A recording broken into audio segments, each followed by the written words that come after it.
থেকে মহিলাদের মধ্য থেকে। আমার নাম শান্তি। আমার বন্ধু আব্দুল এখানে নিয়ে এসেছে। আসলে এত মানুষ হবে আমি ভাবতেই পারিনি। সত্যি বলতে বিশাল। যদিও আমার বন্ধু আব্দুলের সাথে কথা বলে কিছু সন্দেহ দূর করেছি।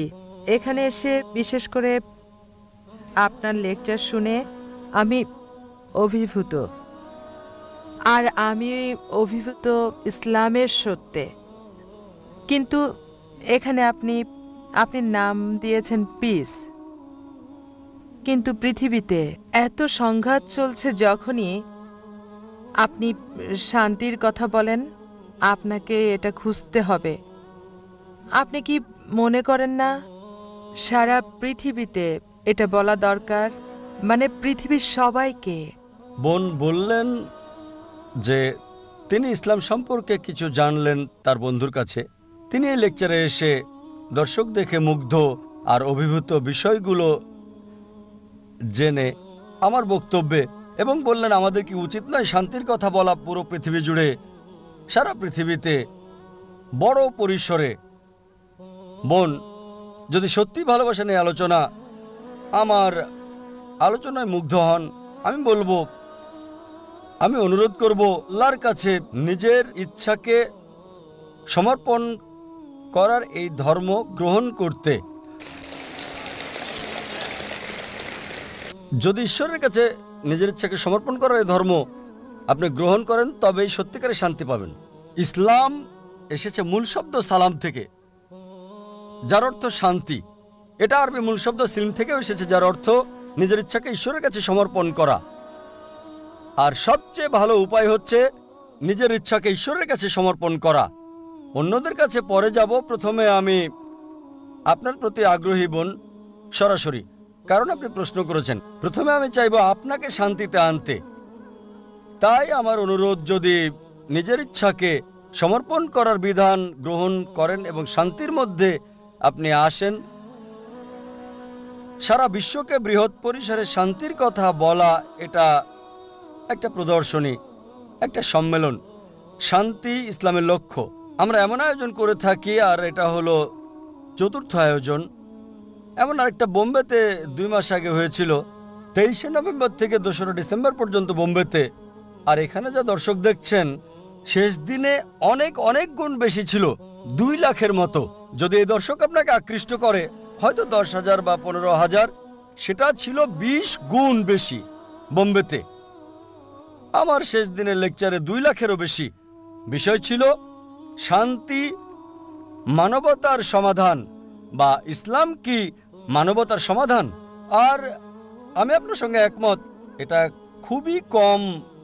10,000, 15,000, 2 লাখ ছিল বোম্বেতে, খুবই কম সংখ্যা। এটা আমাদের উচিত এটা পৃথিবীতে প্রচার করা বৃহৎ পরিসরে। এই কারণে 2 বছর আগে আমরা একটা চ্যানেল চালু করেছি আর নাম দিয়েছি পিস টিভি।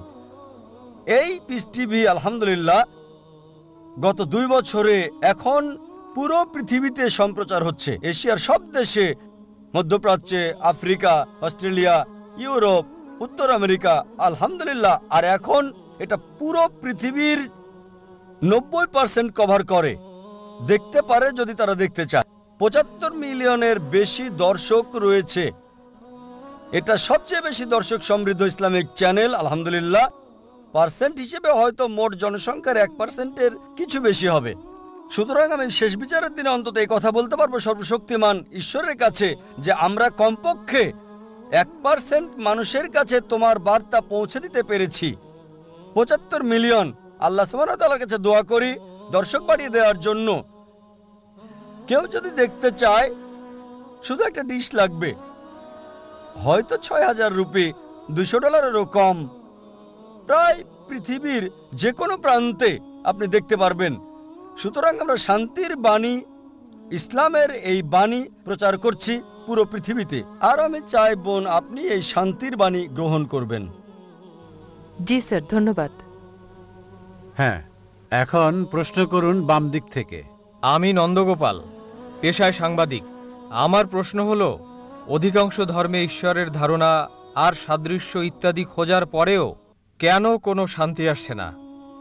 কেন পারস্পরিক সহনশীলতা আসছে না এসব ধর্মগুলোর মধ্যে? কিভাবে এসব বন্ধ করা যায়? স্বাভাবিকভাবে সহজ মনে হলেও আসলে কিন্তু কঠিন। কিন্তু আপনি একটা দৃষ্টিকোণ থেকে বলতে পারেন কিভাবে এটা থামানো যায় ব্যক্তি পর্যায়ে। ভাই খুব সুন্দর প্রশ্ন করলেন। এত মিল, এত সাদৃশ্য, এত একত্ব থাকা সত্ত্বেও পৃথিবীর বিভিন্ন ধর্মগুলোর মধ্যে কেন এত শত্রুতা? আমার মতে এক কথায় এটার জন্য দায়ী হচ্ছে ধর্মীয় নেতারা। এজন্য আমি বলি, যদি আপনার ধর্মকে জানতে চান, আপনার ধর্মগ্রন্থে আপনি ফিরে যান। কিন্তু দুঃখজনক হলো ধর্মপুত্ররা নিজেদের প্রভাবকে ধরে রাখতে চায়। তারা সাধারণ মানুষকে ধর্মগ্রন্থ থেকে দূরে রাখতে চায়, কারণ জনগণ ধর্মগ্রন্থ পড়ে যদি সরাসরি অনুসরণ করে তাহলে তাদের কাছে কে যাবে? তাই সবচেয়ে ভালো উপায় ধর্মগ্রন্থে ফিরে যান, বোঝার চেষ্টা করেন এবং অনুসরণ করেন। আমরা দেখি, যদিও আমরা জানি সব প্রধান ধর্মই বলে যে ঈশ্বর এক, ঈশ্বরের কোনো প্রতিমূর্তি নেই, মূর্তি পূজা করা যাবে না, তারপরও দেখি অধিকাংশ ধর্মই ইসলাম ছাড়া মূর্তি পূজায় বিশ্বাস করে। কেন? কারণ হলো, আমি একটা উদাহরণ দিচ্ছি। যদি একজন হিন্দু গুরুকে জিজ্ঞেস করেন যে বেদ পরিষ্কার করে স্পষ্ট করে বলছে ঈশ্বরের কোনো প্রতিমূর্তি নেই, সে আমাকে বলবে, হ্যাঁ হ্যাঁ ডাক্তার নায়েক, আমি জানি এটা পরিষ্কার নিষেধ, কিন্তু আসে। ঈশ্বরের প্রতিমূর্তি নাই উঁচু স্তরের লোকজনের জন্য, নিচু স্তরের লোকজনের জন্য মনোনিবেশ করার জন্য মূর্তি প্রয়োজন। আমি বলি, এটা কোথায় আছে? বলবে, না না না, এটা আমাদের মতবাদ, নিজস্ব মতবাদ। ধর্মীয় গুরুরা নিজস্ব মতবাদ নিয়ে আসে আর বলে মনোনিবেশ করার জন্য মূর্তি দরকার। আমি আপনার সাথে একমত। তারা বলে, ডক্টর নায়েক, বেদ মূর্তি পূজার বিরোধী, বেদ সর্বশক্তিমান ঈশ্বরের প্রতিমূর্তির বিরোধী, কিন্তু সেটা উঁচু স্তরের লোকজনের জন্য। আর আমি তাদের বলি, প্রিয় পণ্ডিতজি, প্রিয় স্বামীজি, আমরা মুসলিমরা ইতিমধ্যে উঁচু স্তরে পৌঁছে গেছি, আমাদের মূর্তি দরকার হয় না। সুতরাং এই অবস্থায় আমাদের যা দরকার, অধিকাংশ ধর্মগুরু বা ধর্মপ্রচারক বা পণ্ডিত অধিকাংশ ধর্মের একই কাজ করে, যা আমি আপনাদের পরিষ্কার করে বলেছি। যীশু খ্রিস্ট বা ঈসা আলাইহিস সালাম কখনোই নিজেকে ঈশ্বর দাবি করেননি। তারপরেও দেখবেন যে পাদ্রীরা বিশ্বাস করতে বলছে যে যীশু খ্রিস্ট আপনার পাপের জন্য মৃত্যুবরণ করেছিলেন, আপনি মুক্তি পাবেন। যীশু খ্রিস্ট বা ঈসা আলাইহিস সালাম কোথায় এটা বলেছেন? আমরা যা দেখি। আর এজন্য আমি হিন্দুদের বলি, বেদে ফিরে যান। খ্রিস্টানকে বলি, আপনারা গ্রন্থে ফিরে যান। আমি জানি পার্থক্যও রয়েছে, আমি বলছি না ধর্মগুলোতে কোনো পার্থক্য নেই। আমি বড় একটা লেকচার দিতে পারবো পার্থক্যগুলো নিয়ে, ইসলাম, হিন্দু এবং খ্রিস্টান ধর্মের। তবে আমি যা বলি, সকল মানুষকে কমপক্ষে একটা গ্রন্থকে 100 ভাগ ঈশ্বরের বাণী বলে আপনারা বিশ্বাস করে নিন। অধিকাংশ মানুষেরই এটা মানতে কোনো সমস্যা হবে না। হিন্দুরা বলবে, আমাদের কোনো সমস্যা নেই বেদকে ঈশ্বরের বাণী বলে মানতে। খ্রিস্টানরা বলবে, কোনো সমস্যা নেই বাইবেলকে শতভাগ ঈশ্বরের বাণী বলে মানতে। মুসলিমরা বলবে, কোনো সমস্যা নেই কোরআনকে ঈশ্বরের বাণী বলে মানতে। তখন আমি বলি, চলুন আমরা কমপক্ষে এই গ্রন্থগুলোর কমন বিষয়গুলো মেনে চলি, পার্থক্যগুলো নিয়ে পরে দেখা যাবে। অন্তত কমন বিষয়গুলো মানার ব্যাপারে একমত হই। আমার বক্তব্যে কমন বিষয়গুলো আনার চেষ্টা করি আমি, এবং তুলে ধরি সব প্রধান ধর্মগ্রন্থগুলো, হোক সেটা হিন্দুইজম, ক্রিশ্চিয়ানিটি, জুডাইজম, পার্সিজম, শিখিজম, ইসলাম, সবগুলোই বলছে ঈশ্বর এক, তার কোনো মূর্তি নেই, তাকে কেউ জন্ম দেয়নি, তার কোনো পিতামাতা নেই। চলুন এক ঈশ্বরের উপাসনা করি। সব প্রধান ধর্মগ্রন্থগুলো, জুডাইজম, ক্রিশ্চিয়ানিটি, হিন্দুইজম, বুদ্ধিজম, পার্সিজম, এগুলো বলছে যে পৃথিবীতে একজন নবী আসবেন, তার নাম মুহাম্মদ সাল্লাল্লাহু আলাইহি সাল্লাম। আমি একটা লেকচার দিতে পারবো মুহাম্মদ সাল্লাল্লাহু আলাইহি সাল্লাম হিন্দু ধর্মগ্রন্থে, পুরো একটা লেকচার দিতে পারবো মুহাম্মদ সাল্লাল্লাহু আলাইহি সাল্লাম প্রধান প্রধান ধর্মগ্রন্থগুলোতে। আমি বলবো, চলুন একমত হই, ঈশ্বর এক, তার জন্ম হয় নাই, কোনো প্রতিমূর্তি নাই, কোনো মূর্তি নাই। দ্বিতীয় হচ্ছে, সব প্রধান ধর্মগ্রন্থই বলছে একজন নবী আসবেন, তিনি সর্বশেষ নবী, তার নাম মুহাম্মদ। এটা উল্লেখ আছে বাইবেলে, গসপেল অফ জন 16 নম্বর অধ্যায়, অনুচ্ছেদ 12 থেকে 14। যীশু খ্রিস্ট সাল্লাল্লাহু আলাইহি সাল্লাম বলেছেন, আমার অনেক কিছু বলার আছে, কিন্তু তোমরা সব সহ্য করতে পারবে না। তার জন্য যখন সত্যের আত্মা আসবেন, তিনি তোমাদের পথ দেখাবেন। তিনি নিজে কিছু বলবেন না, যা শুনবেন তাই বলবেন, তিনি আমাকে সম্মানিত করবেন। নিউ টেস্টামেন্ট নবীজি মুহাম্মদ সাল্লাল্লাহু আলাইহি সাল্লাম সম্পর্কে বলছেন। Old testament book of Deuteronomy অধ্যায় 18 অনুচ্ছেদ 18 মুহাম্মদ সাল্লাল্লাহু আলাইহি সাল্লামের আগমনের কথা বলছে। বুক অফ ডিউটোরনমি অধ্যায় 18 অনুচ্ছেদ 19 মুহাম্মদ সাল্লাল্লাহু আলাইহি সাল্লাম সম্পর্কে বলছে। বুক অফ আইজায়া অধ্যায় 29 অনুচ্ছেদ 12 নবীজি মুহাম্মদ সাল্লাল্লাহু আলাইহি সাল্লামের আগমনের কথা বলছে। বুক অফ সলোমন অধ্যায় 5 অনুচ্ছেদ 16 ওল্ড টেস্টামেন্টে নবীজি মুহাম্মদ সাল্লাল্লাহু আলাইহি সাল্লাম সম্পর্কে বলা হয়েছে। নিউ টেস্টামেন্টে গসপেল অফ জন অধ্যায় 14 অনুচ্ছেদ 16, গসপেল অফ জন অধ্যায় 15 অনুচ্ছেদ 26, গসপেল অফ জন অধ্যায় 16 অনুচ্ছেদ 7, গসপেল অফ জন অধ্যায় 16 অনুচ্ছেদ 12 থেকে 14। এগুলো সব মুহাম্মদ সাল্লাল্লাহু আলাইহি সাল্লামের আসার ব্যাপারে বলছে। আমি হিন্দু ধর্মগ্রন্থ থেকেও বলতে পারি, যদি আপনি হিন্দু ধর্মগ্রন্থ ভবিষ্য পুরাণা পড়েন, পর্ব 3 খণ্ড 3 অধ্যায় 3 5 থেকে 8 নম্বর শ্লোক, ভবিষ্য পুরাণা পর্ব 3 খণ্ড 3 অধ্যায় 3 শ্লোক 10 থেকে 27 নবীজি মুহাম্মদ সাল্লাল্লাহু আলাইহি সাল্লাম সম্পর্কে বলছে। অথর্ববেদ মুহাম্মদ সাল্লাল্লাহু আলাইহি সাল্লাম সম্পর্কে বলছে। ঋগ্বেদ মুহাম্মদ সাল্লাল্লাহু আলাইহি সাল্লাম সম্পর্কে বলছে। একটা লেকচার দেওয়া যাবে। আর কল্কি পুরাণায় কল্কি অবতার আসার কথা বলা হয়েছে। বলা হয়েছে তার বাবার নাম হবে বিষ্ণু ইয়াস, মানে ঈশ্বরের ভৃত্য। আরবিতে আব্দুল্লাহ, যা নবীজি মুহাম্মদ সাল্লাল্লাহু আলাইহি সাল্লামের বাবার নাম। তার মায়ের নাম হবে সুমতি, যার অর্থ শান্ত, নীরব, শান্তি। আরবিতে নাম আমিনা, যা নবীজি মুহাম্মদ সাল্লাল্লাহু আলাইহি সাল্লামের মায়ের নাম।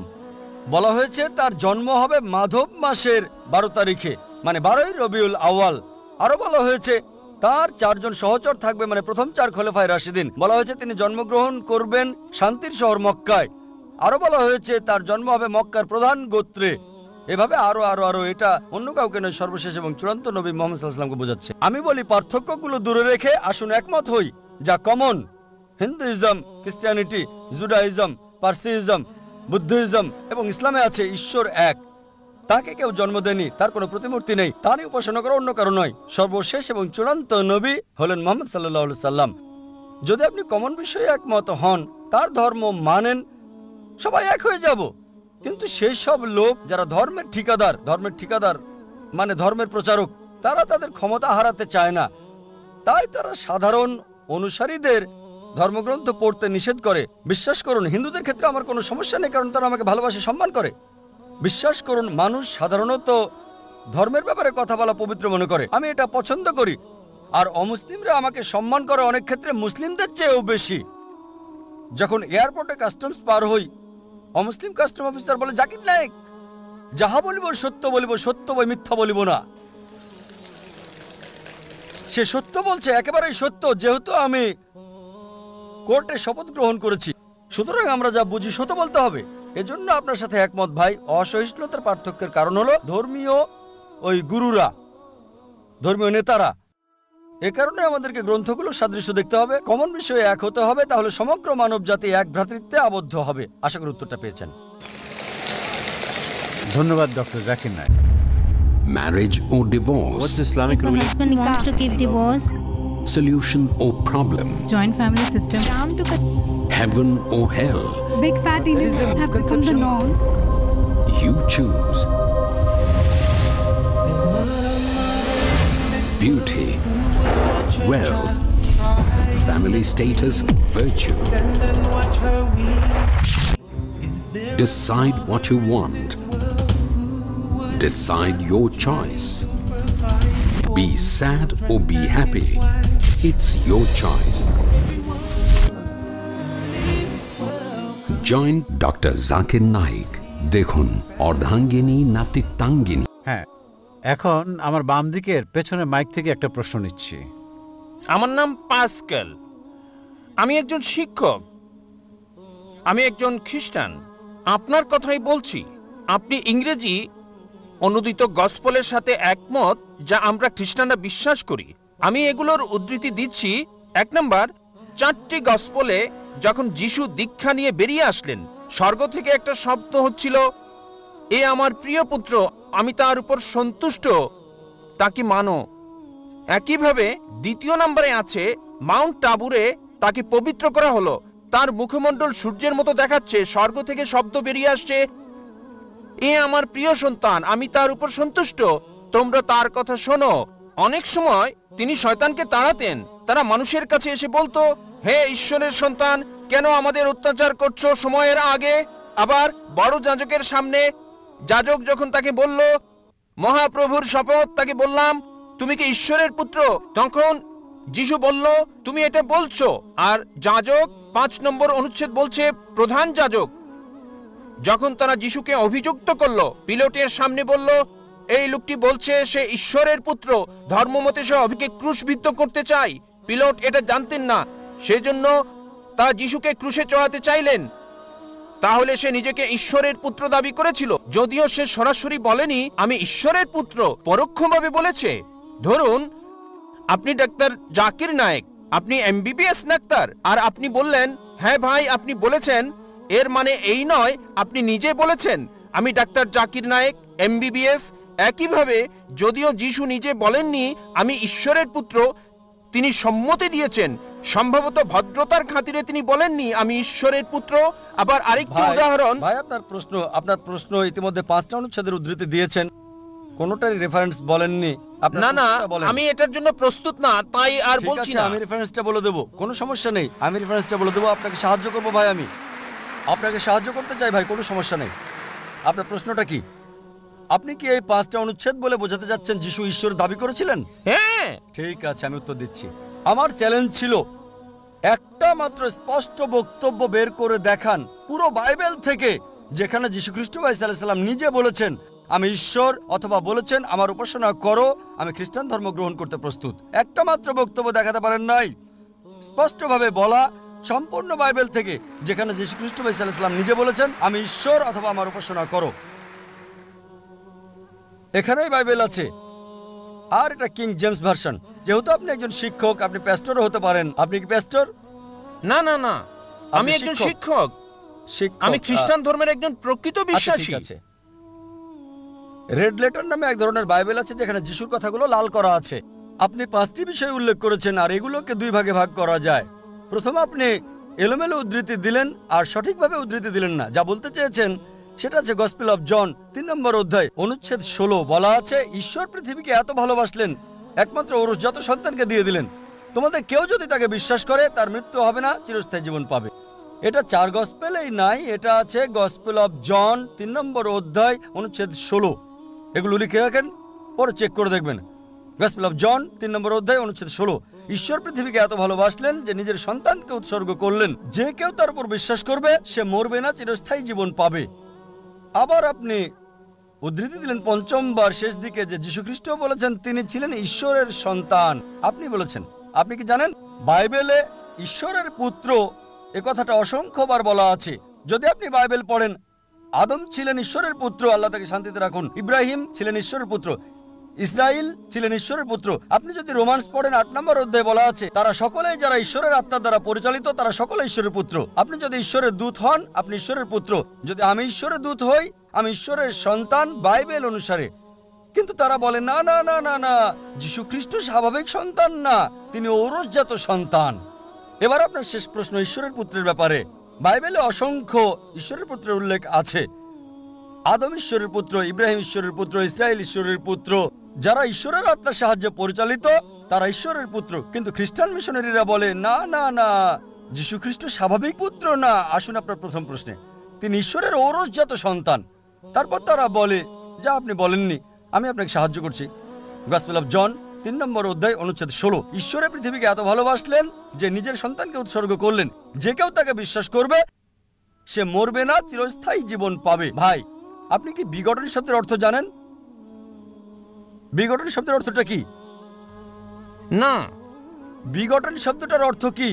বিগটেন মানে এটা না যা আপনি বুঝেছেন, এটা মানে এটা হতে পারে না। জিজ্ঞেস করছি বিগটেন শব্দটার অর্থ কি? হ্যাঁ আমি জানি। বিগটন শব্দের অর্থ কি? বিগটেন শব্দের 2টো অর্থ রয়েছে। যখন মানবজাতির বিষয়ে বলেন সে বিগটেন মানে তার রক্তমাংসের পুত্র। যখন ঈশ্বর বিগটেন বলেন তার মানে এটা কাউকে বোঝায় না, তাকে জন্ম দেয়া। এর মানে হলো গভীর সম্পর্ক পিতা এবং পুত্রের মাঝে, এটাই যথেষ্ট। যদি বলেন পুত্র, আমি বলি ধরেন কেউ এখানে আসলো আর আমি বললাম হে আমার পুত্র, সে কিছু মনে করবে না কারণ তার অল্প বয়স। যদি আমি বলি যে পুত্র এখানে আসো, সে আসবে। যদি বলি বিগটন সান এখানে আসো, সে আমার গালে চড় মারতে পারে। এই অভিযোগ করে যে নাউজুবিল্লাহ আমার দৈহিক সম্পর্ক তার মার সাথে। ঠিক যদি একটা ছোট বালককে বলি বিগটন সান, বা একটা যুবককে হতে পারে 23 বছরের, আমি 40-এরও বেশি, যদি বলি বিগটন সান এখানে আসো, সে হয়তো আমার গালে চড় মারতে পারে।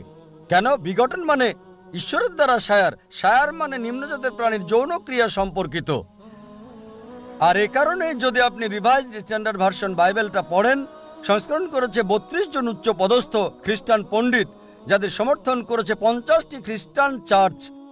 তারা বলেছে বিগটন শব্দটি গসপেল অফ জন অধ্যায় 3 অনুচ্ছেদ 16 হচ্ছে অসাড় কথা, একটা মিশ্রণ, একটা প্রতারণা, এবং তারা এটাকে বাইবেল থেকে বাদ দিয়েছে। আপনি কি জানেন? যদি রিভাইজড স্ট্যান্ডার্ড ভার্সন বাইবেল পড়েন, যেটা সবচেয়ে বেশি বিকৃত, সংস্করণ করেছে 32 জন উচ্চ পদস্থ খ্রিস্টান বিশেষজ্ঞ, যাদেরকে সহায়তা করেছে 50টি বিভিন্ন খ্রিস্টান মিশনারি। তারা বলেছে এই বিঘটন শব্দটি হচ্ছে অসাড় কথা, একটা মিশ্রণ, একটা প্রতারণা, এজন্য এই বিঘটন শব্দটা তারা বাদ দিয়েছে।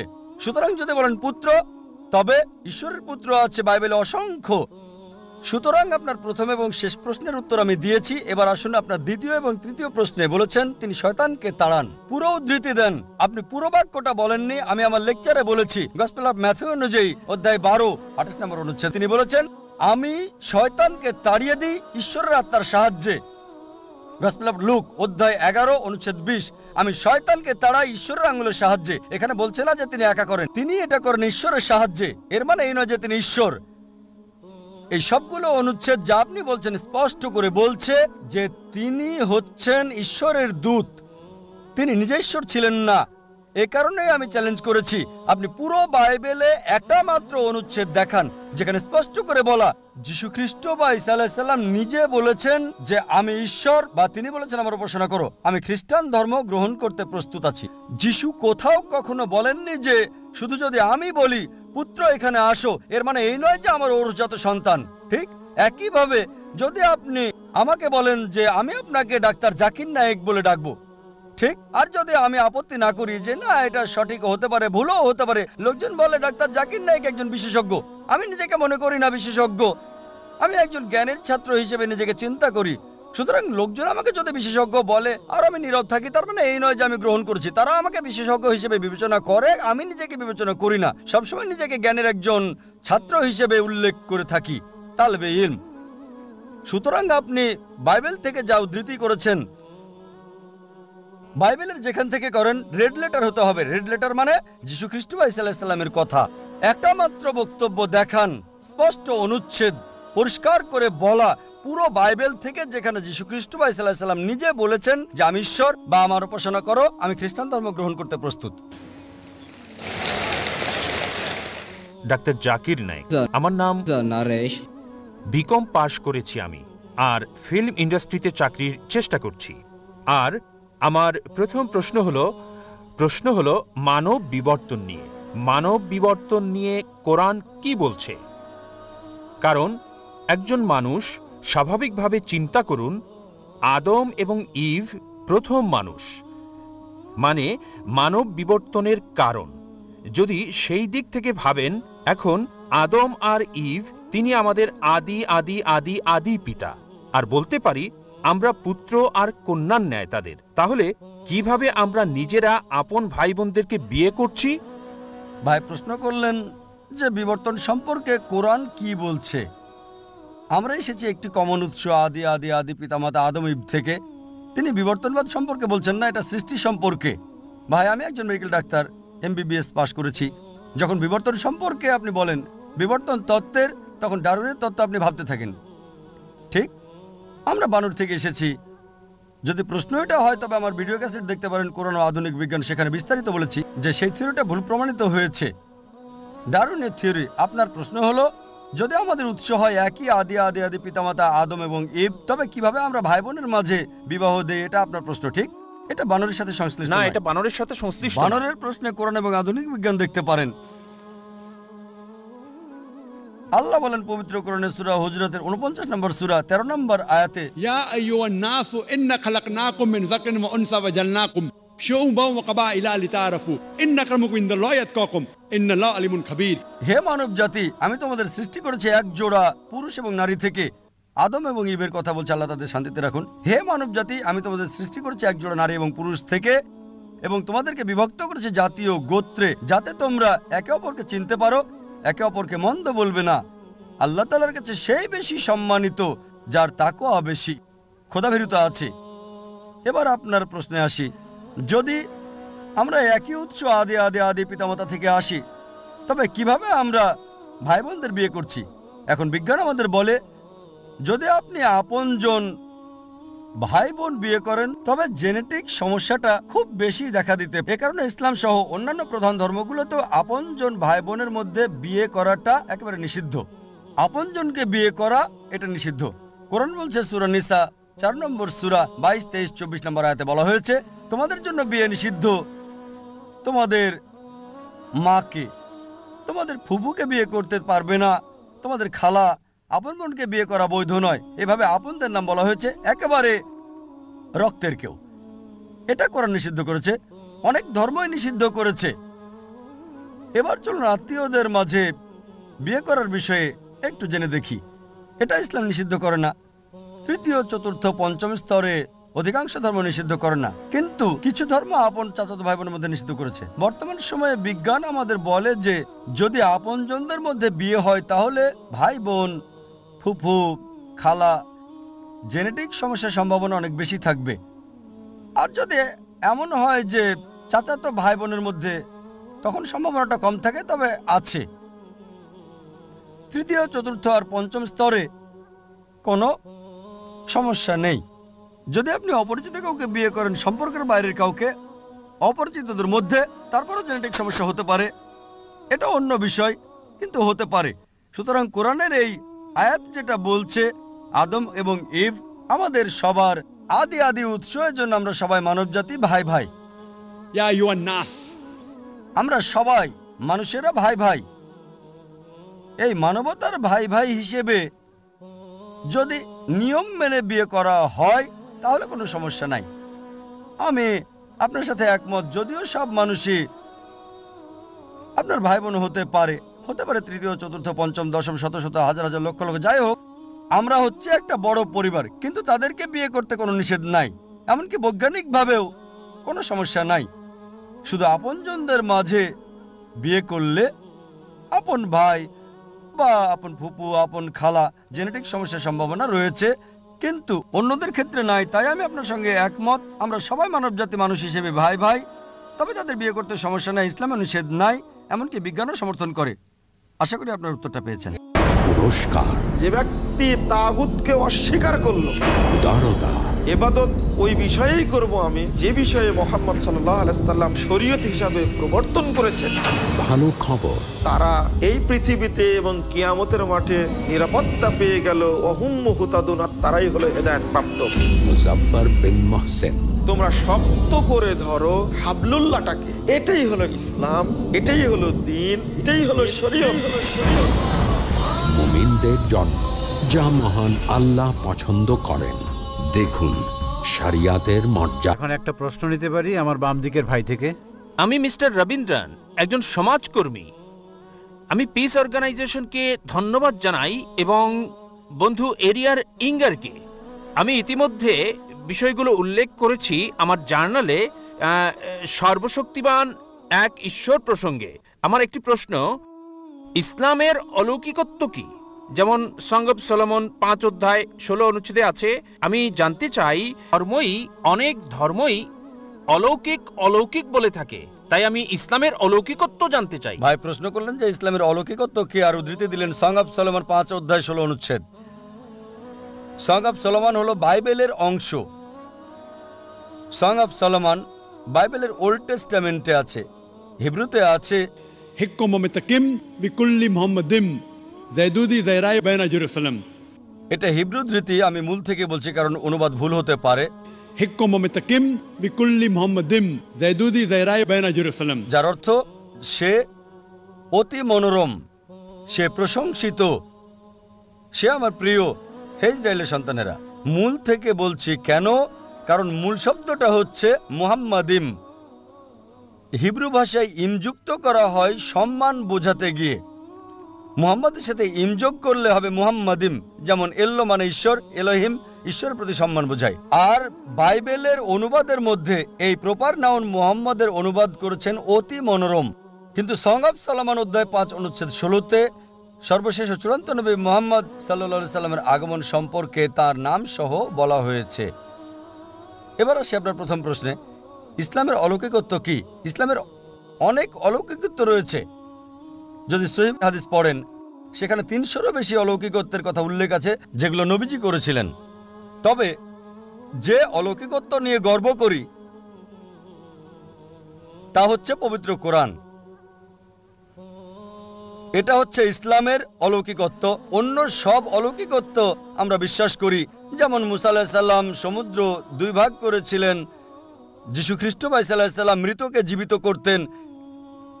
কিন্তু এখন যদি দেখতে যাই, সেই সময় কি যেতে পারবো যাচাই করতে সমুদ্র ভাগ করেছিলেন কিনা? সেই সময় লোকজন মানত, আপনি মানবেন, আমি মানব?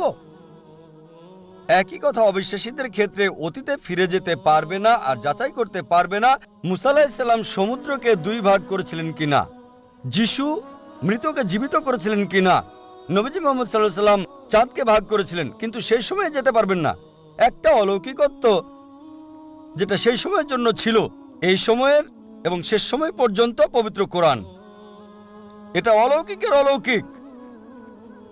আর 1 সপ্তাহ আগে, প্রায় 8 দিন আগে, এটা 12ই জানুয়ারি, একটা লেকচার দিয়েছি, কোরআন এবং আধুনিক বিজ্ঞান সাংঘর্ষিক নাকি সামঞ্জস্যপূর্ণ, আর প্রমাণ করেছি এই কোরআন অলৌকিকের অলৌকিক। এটা শুধু অলৌকিক নয়, অলৌকিকের অলৌকিক। এটা সব সময়ের অলৌকিক। আগের সময়টা ছিল অলৌকিকত্বের, সেই সময় প্রমাণ করেছে। তারপর সাহিত্য এবং কবিতার যুগ আসলো। কোরআন হলো সবচেয়ে উত্তম সাহিত্য এই পৃথিবীর বুকে, মুসলিম এবং অমুসলিম আরবি বিশেষজ্ঞদের মতে। এখন যদি কোনো ধর্মগ্রন্থ কাব্যিক ভাষায় বলে পৃথিবী সমতল, বিশ্বাস করবেন? উত্তর হচ্ছে না। কারণ এখন সময়টা সাহিত্য আর কবিতার নয়, এখন বিজ্ঞান আর প্রযুক্তির যুগ। তাই 8 দিন আগে আমি প্রমাণ করেছি কোরআন 1400 বছর আগে যা বলেছে, বিজ্ঞান সেটা এখন আবিষ্কার করেছে। 20 বছর আগে, 50 বছর আগে, 100 বছর আগে, 200 বছর আগে। কে কোরআনে এসব কথা বলেছে? সর্বশক্তিমান ঈশ্বর ছাড়া কেউ না। সবচেয়ে ভালো অলৌকিক, চূড়ান্ত অলৌকিক, অলৌকিকের অলৌকিক হচ্ছে পবিত্র কোরআন। পেছনের মাইক থেকে একজন অমুসলিম ভাই। শুভ সন্ধ্যা স্যার, আমার নাম MS শ্রীধর। আমি একজন ব্যাংক অফিসার। আমার উপার্জনটা ব্যাংক থেকে, মানে ব্যাংকের আসল আয় বা সুদ থেকে। আমার কিছু মুসলিম বন্ধু আছে যারা খুবই নিয়ন্ত্রিত। এমনকি আমার বাসায় খাবার বা চা খাওয়া তারা মনে করে যে এটা ব্যাংকের আসল উপার্জন, অর্থাৎ সুদের থেকে আসে। দয়া করে বলুন যে এই যে সুদ এবং কোরআন যা বলছে তা যদি একই হয়, তবে আধুনিক ব্যাংকগুলো যে চালু আছে এবং লেনদেন করে চলেছে। আসলে প্রশ্নটা ভালোভাবে আমি বলতে পারছি না, আমি দুঃখিত। আমি ব্যক্তিগতভাবে পেশাগত অনেক সমস্যায় আছি, মানে লেনদেন বা আমার মুসলিম বন্ধুদের সাথে টাকা পয়সা লেনদেন করা এসব বিষয় নিয়ে। কারণ তারা বলে এটা সুদের সাথে সংশ্লিষ্ট। দয়া করে বিস্তারিত বলবেন। ভাই একজন অমুসলিম ব্যাংকে চাকরি করেন আর প্রশ্ন করলেন যে মুসলিমরা কেন এত কঠোর, তার বাসায় আসে না, কারণ তার উপার্জনটা হচ্ছে সুদের। আর ইসলাম সুদের ব্যাপারে কি বলে? এক্ষেত্রে তিনি টাকা পয়সা লেনদেন করতে গিয়ে খুব সমস্যায় আছেন। ভাই, আরবি শব্দ হলো রিবা। রিবা মানে সুদ এবং অতিরিক্ত আদায়। কিছু লোক মনে করে যে রিবা দিয়ে সুদ বোঝায় না, আসলে সুদ এবং অতিরিক্ত চার্জ দুটোই বোঝায়। সুদ মানে ডিকশনারি অনুযায়ী টাকা উপার্জন, টাকা ধার দেওয়ার মাধ্যমে। চক্রবৃদ্ধি মানে হলো অতিরিক্ত ধার্য করা সুদ, এবং চক্রবৃদ্ধি সুদ উভয়ই নিষিদ্ধ। কোরআনে এই রিবা শব্দটি কমপক্ষে 8 বার উল্লেখ আছে।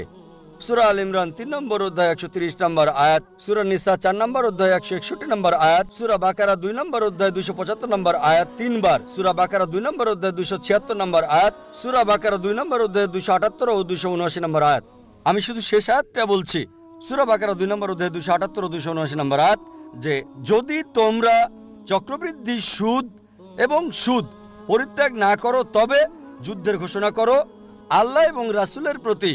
সুতরাং যে সুদ দিল বা সুদ নিল সে যুদ্ধের ঘোষণা করছে সর্বশক্তিমান ঈশ্বর আল্লাহ এবং নবীজি মুহাম্মদ সাল্লাল্লাহু আলাইহি ওয়াসাল্লামের সাথে। এটা হচ্ছে ইসলাম ধর্মে বড় গুনাহগুলোর মধ্যে একটি, জঘন্য অপরাধের একটি। একটি হাদিসে আছে সুদের সর্বনিম্ন গুনাহ হচ্ছে জিনা করার সমান, মায়ের সাথে ব্যভিচারের সমান। এখন এর পেছনে যুক্তি কি? আমার ভিডিও ক্যাসেট দেখতে পারেন, সুদমুক্ত অর্থনীতি কোরআন অনুযায়ী বিস্তারিত সেখানে বলা হয়েছে।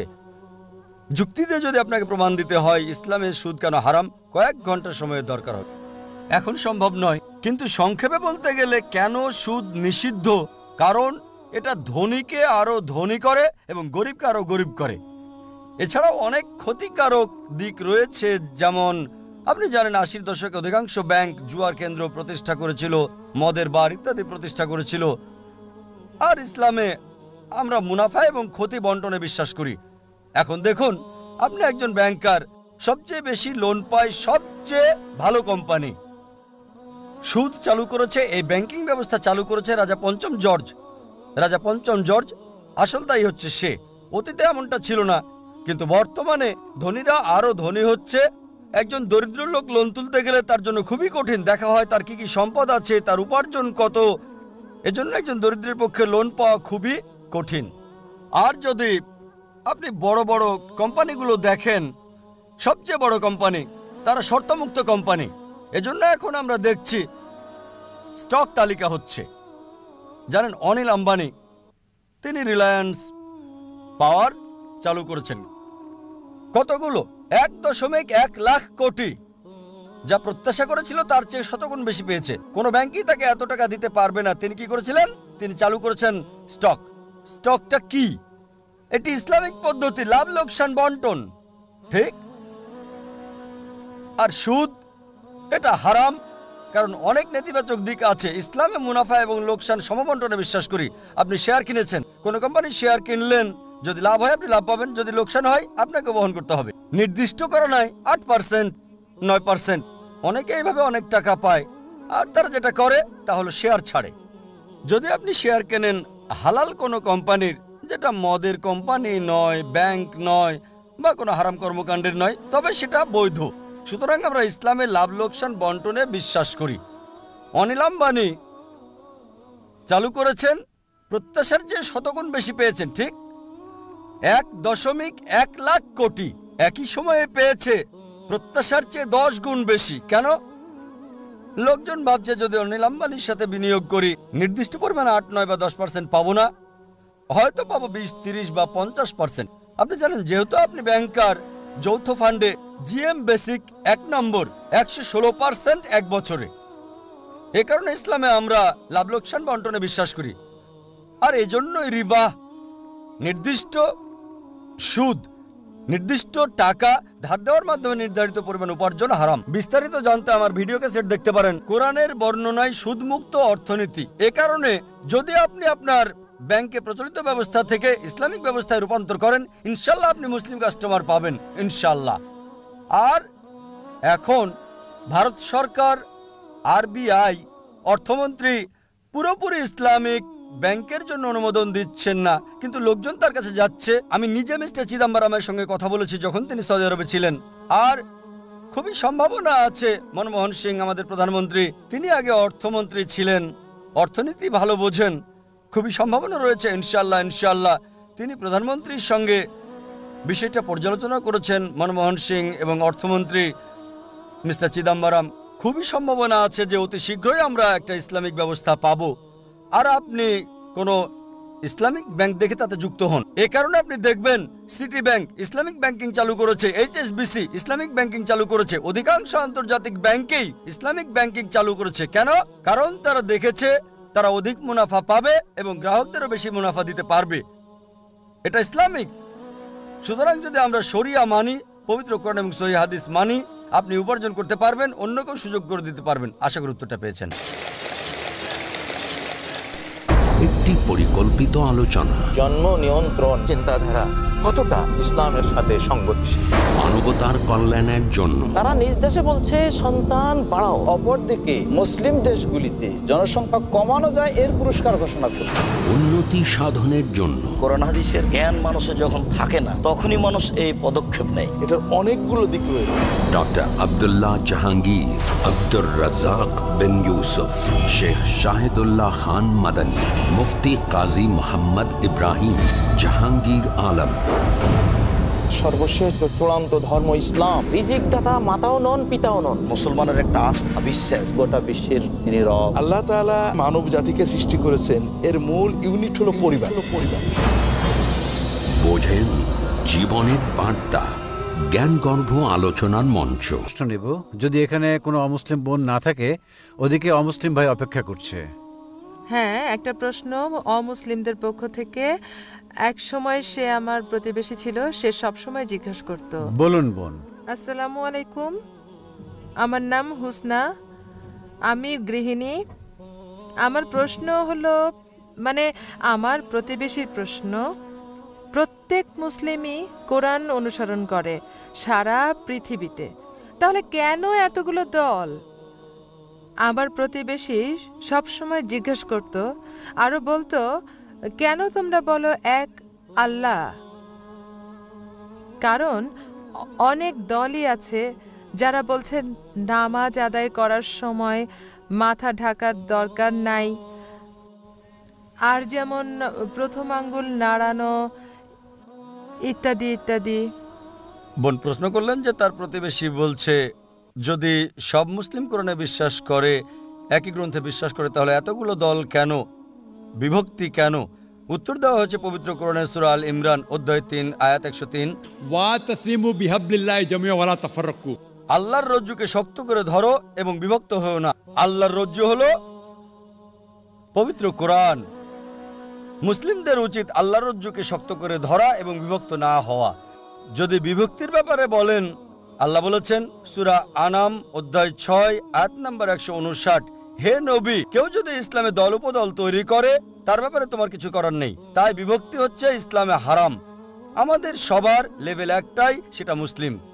এজন্য আমার লেকচারে সূরা আল ইমরান অধ্যায় 3 আয়াত 64-তে বলেছি, তাআলা ইলা কালমাতিন সাওয়াইন বাইনা বাইনাকুম আল্লা নাবুদা ইল্লাল্লাহ ওয়া লা নুশরিকা বিহি শাইয়্যান ওয়া লা ইয়াত্তাখিযা বা'দুনা বা'দান আরবাবান মিন দুনিল্লাহ ফাইন তাওয়াল্লাউ ফাকুলু শাহাদু বিআন্না মুসলিমুন। আমরা সাক্ষ্য বহন করি যে আমরা মুসলিম, আমরা ইসলামকে বিভক্ত করি না। ইসলামে এসবের কোনো জায়গা নেই। দুঃখজনকভাবে মানুষ কোরআন এবং সুন্নাহ থেকে দূরে সরে গেছে আর বিভক্তি সৃষ্টি করেছে ইসলামে। ইসলামে বিভক্তির কোনো চান্স নেই। বিস্তারিত জানার জন্য আমার ভিডিও ক্যাসেট দেখতে পারেন, যেটা গত পিস কনফারেন্সে শেষ দিনে দিয়েছিলাম।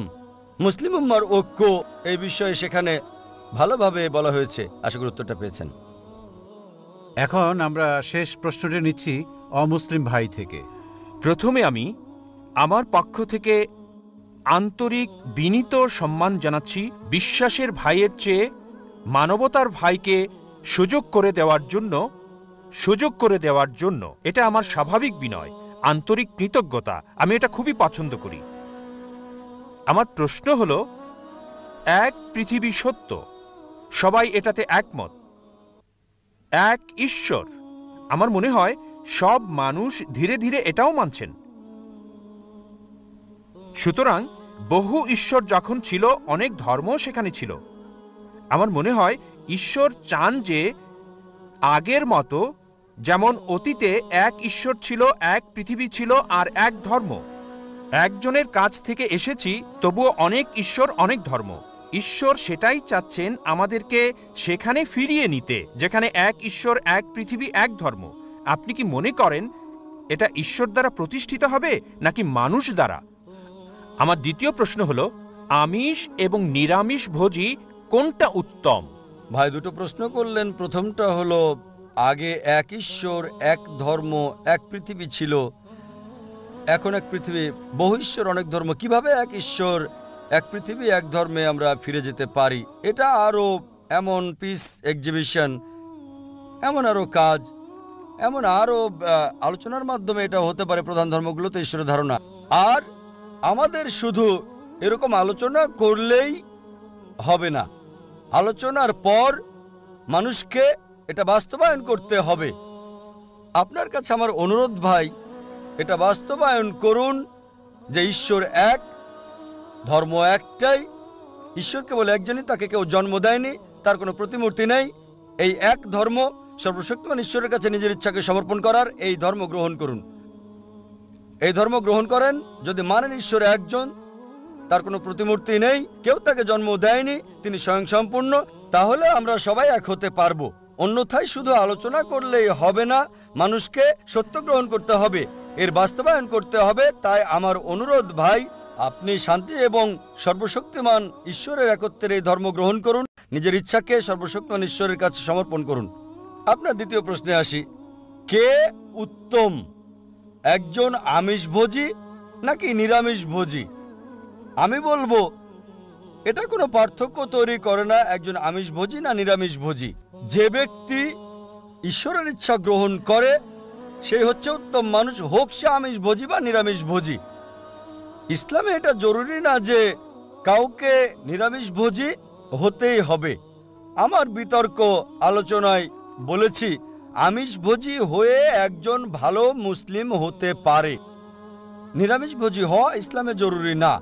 আর কেন একজন মানুষের আমিষভোজী হওয়া উচিত এ বিষয়ে একটা লেকচার দিয়েছি, একটা বিতর্ক করেছে একজন জৈনের সাথে। বিষয় ছিল আমিষ জাতীয় খাবার অনুমোদিত নাকি নিষিদ্ধ। এখন আপনার প্রশ্নে আসি যে কে উত্তম। কোরআন বলছে যার রয়েছে তাকওয়া, সূরা হুজরাত অধ্যায় 49 আয়াত 13 বলছে, ইয়া আইয়ুহান নাসু ইন্না খালাকনাকুম মিন যাকারিন ওয়া উনসা ওয়া জালনাকুম শুউবান ওয়া ক্বাবাইলা লিতাআরাফু ইন্না আক্রামাকুম ইনদাল্লাহি আতকাকুম ইন্নাল্লাহা আলিমুন খাবীর। হে মানুষ, আমি তোমাদের সৃষ্টি করেছি একজোড়া নারী এবং পুরুষ থেকে এবং জাতীয় গোত্রে বিভক্ত করেছি যাতে একে অন্যকে তোমরা চিনতে পারো, একে অন্যকে নিন্দা করবে না। সর্বশক্তিমান ঈশ্বরের কাছে সেই ব্যক্তি সম্মানিত যার রয়েছে তাকওয়া।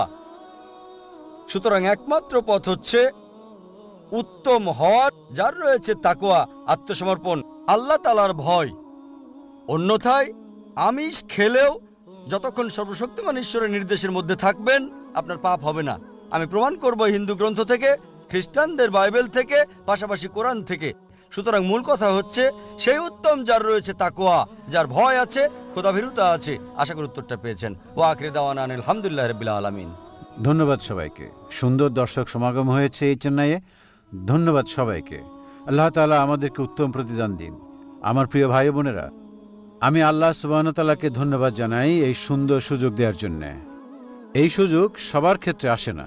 সবাই স্বীকার করবে যে আমরা যারা সবাই এই এক্সিবিশনে এসেছি কিছুটা হলেও উপকৃত হয়েছি, এবং শত শত হাজার হাজার দর্শক যারা সরাসরি টেলিভিশন দেখছে। আবারও ধন্যবাদ চেন্নাইকে, এবং ধন্যবাদ ভাই বোনদের আমাদের সাথে থাকার জন্যে। জাযাকাল্লাহু খায়ের। আসসালামু আলাইকুম ওয়া রাহমাতুল্লাহি ওয়া বারাকাতুহু।